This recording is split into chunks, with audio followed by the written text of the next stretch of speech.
Good day, it's me. Hi everyone, hope you're doing well. Today we have observations of blank city through London eyes. Today the city we have is Berlin.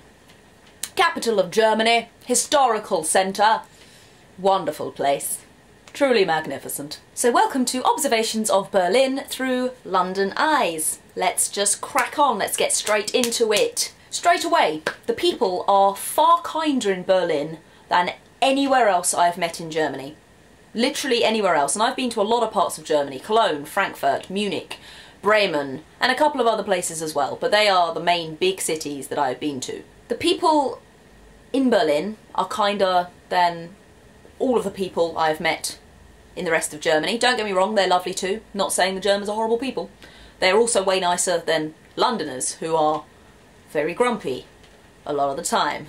Someone offered to help me carry my bags, my suitcase and my massive rucksack as soon as I got off the plane, pretty much. And it happened a couple of times. People just offered to pick up my bags for me, put them on the bus I went on, and the tubes and stuff, and that has never happened to me in London. It's never happened to me anywhere, to be honest, so this isn't just like a damn rest of Germany and London and England, blah, kind of thing. The whole rest of the world that I visited, that's never happened. So that was really, really kind. I really appreciated the sentiments behind the Berliners who wanted to help me. The second thing, the first time meeting these lovely Berliners, hugs and kisses are given straight away, which is different to what I've experienced in the rest of Germany. And I know a lot of people have said to me in my previous Observations of Germany video, which should have really been Observations of Bremen, but what can you do? It's done now. That in Munich people are friendlier and the north are known for not being friendly, or that might just be a kind of war, a civil war going on between the north and the south of Germany that I know kind of exists. But to me, the Berliners kissing me and hugging me straight away, friends of friends this isn't just random strangers, that would be a bit weird. Other people I met wouldn't do that. They'd either shake my hand or just kind of nod or whatever, but I was getting hugged and kissed on the cheek and just, it was really nice. It was very friendly. It was a great atmosphere. It felt like you knew them straight away. And that whole, what was the old sentence? A stranger is just a friend you haven't met yet. Which is kind of how I felt meeting all of my best friend who lives in Berlin, Anna. So I will talk about Anna a lot in this video, so I'll just name her. Anna, Hannah, Anna, Hannah, Anna, Hannah, you know. Her friends were lovely. Third thing on my list, smokers.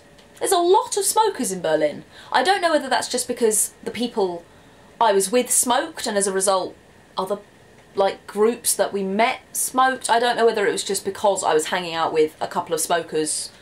I don't know, but there are a lot more smokers on the streets than there are in London, I felt. Like, don't get me wrong, there are quite a few smokers in London. I myself used to smoke, so I can't... It's definitely not a criticism in any kind of way. But everyone smokes, and chain smokes as well, I found, when we were out and when we were bumming around the apartment that I was staying in. There was a lovely balcony where we were allowed to smoke, and I had given up by this point, but Anna and her friends would smoke quite consistently, a lot. And you can still smoke in pubs and bars, not all of them, I've been told, but it was frequent. A lot of people were smoking in pubs and bars and clubs and places, and that does not happen in London anymore. It's illegal. So that was weird. I felt like I was 8 years old again, really. Which is an odd feeling, going back to your childhood and remembering the good old smell of nicotine surrounding you, enclosing you, and choking you. Number 4, kebabs. Oh, a Berlin kebab is like something I've never tasted before. We have kebabs in England, obviously. They're okay. I don't particularly love them too much. I've had many in my time, but they're kind of for when you're really, really drunk off your face at 3 AM and you just need to go and eat grease. In fact, for years I joked and said that doner meat, you know, the big, was made of cats because it just tasted fatty and gristly and it just wasn't good quality. So I don't particularly like English kebabs. The Berlin kebab, I've been told they actually originated in Berlin. I'm not sure how true that is. Let me know in the comments if you are a kebab maestro, a kebab expert, and know the origin. I always thought they were Turkish, but I've been told by many Berliners that actually they're from Berlin. And they're just so good. They're stuffed with so many vegetables, and the pita bread is different to the ones in England we have. It's like kind of crunchy, but not crunchy, crunchy. If you get me. My next point. There are a lot of gay people in Berlin. I don't know whether that's just because my friend Anna is gay and she has gay friends, or it just is a very, very open city. I met kind of 4 or 5 people out of maybe 20 who were gay, and a quarter, like that's quite a lot of people, or maybe more, because some I think might have been bisexual. So I don't know whether it was just because I was in that kind of friendship group and they'd found each other because they had a common thing, or whether Berlin is way freer than London. I have gay friends, of course. Like, being gay in London is perfectly accepted. We have gay pride in London, we have gay pride in Brighton, so it's very okay and it's encouraged by liberal left people like myself. So I'm very, very happy to have met so many lovely people who are proud of who they are. It was amazing. I just don't know whether it's kind of more common or whether it's just more kind of spoken about and accepted in Berlin than it is in London. I'm not too sure. My next point. There are lots of bikes. Like, a lot more than I was expecting. Way more than London. Nowhere near on the same scale as Amsterdam. Don't get me wrong. If you've been to Amsterdam, you will know what I mean. You look left, you look right, you look left, you look right, you look left, you look right. Nothing's coming. You step out and you still get hit by a bike. It's impossible not to. They are everywhere. There are more bikes than people in Amsterdam, I think. It's insane. But in Berlin, there were still lots of people cycling around through the Mauerpark and on the Friedrichstrasse and everywhere. Train stations, you can see people coming in and out with bikes. It's really good. Very good, Germany. Very good, Berlin. Very green.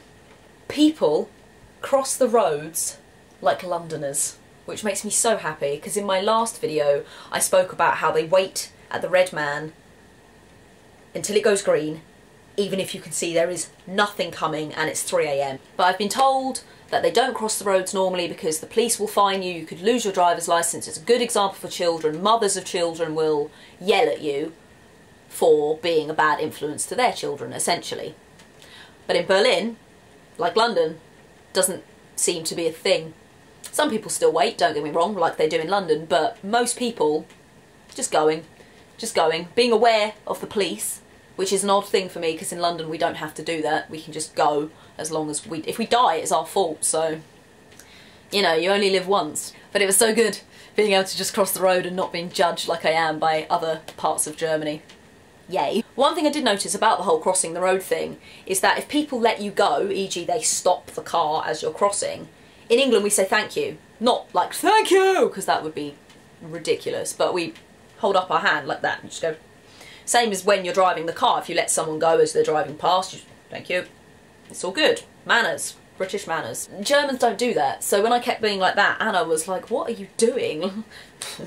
Why? And I was like, I'm saying thank you, and she was like, we don't do that in Berlin, you don't thank people with, what are you doing? Oh, stop. And I'm like, okay.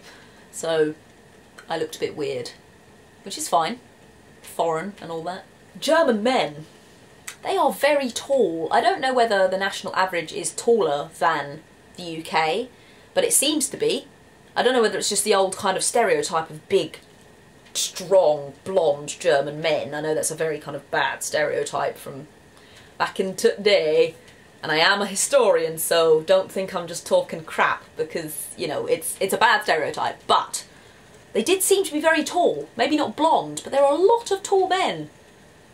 And they were quite pretty. So tattoos and piercings seem to be quite big in Berlin. Like, don't get me wrong, they are in London as well, especially if you go to kind of cool hipster places like Camden, which is North London, and Soho, which is Central London. Like, we're all kind of the young, trendy hipster people hang out. There you find a lot of tattoos and a lot of piercings. And obviously I have friends who have a couple of tattoos or piercings or whatever. It's not uncommon. But in Berlin it seemed everybody had a tattoo or piercing that I could see. So they're quite visible as well. So that was new, but I liked it. Like, I've never seen that many tattoos on so many people in Germany. other than in Berlin, and not really in England either. It might just be because I was hanging out with people in their early 20s, so that's the kind of age to rebel and express yourself and get permanent art on your skin. I don't know. This might be a bit random, this one, but the phone signal is really strong. I don't know whether there's lots of pylons.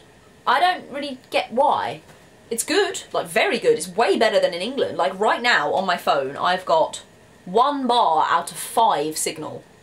And I live in London, not in central London, but I live in London, so you'd think it would be okay. But I had a few FaceTime conversations while I was in Berlin, actually to the guy I am seeing at the moment. He was in Australia and I was in Berlin, and the signal was stronger than it was as if we were just FaceTiming, me from South London and him in North London.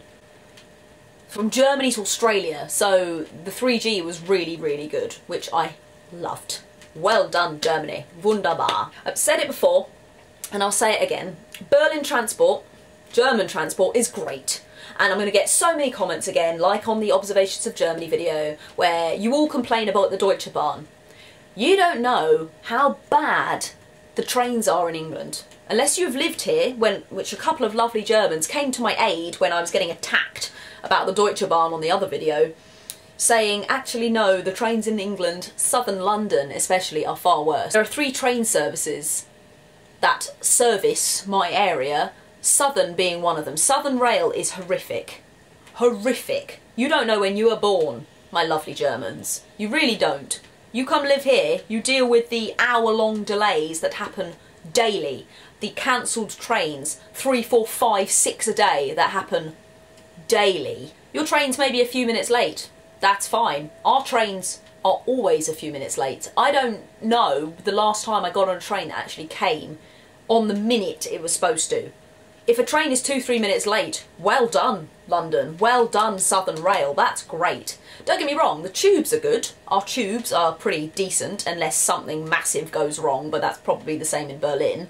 So I can't complain about that. But our trains are awful. But oh my god, do your trains and stuff get busy sometimes? Again, really not a complaint, not a criticism. I come from London, where we have to squeeze on because so many trains are delayed and cancelled that so many people are waiting for that one train that comes once an hour. Oh, that one's been cancelled. Let's all wait 3 hours for this one train. Oh god, it's awful. But Berlin can get pretty busy too. I was quite cramped at times, but not as bad as London. So well done. Good transport, Germany. Well, go. Fantastic transport, Berlin. Yeah. This is Editing Hannah here. Thank you so much for watching my Observations of Berlin Part 1. As I'm editing it, it is already a 30-minute video, so I'm cutting it down a bit and I'm already kind of at the 12-minute mark and I don't want it to keep going for 20 minutes and then the other video only be 5 minutes long. So I'm cutting it in the middle. This is Observations of Berlin Part 1. Observations of Berlin Part 2 shall be along next week. Thank you so much for watching and I really hope you enjoyed it, and make sure you subscribe so you can tune in to Part 2. Thank you!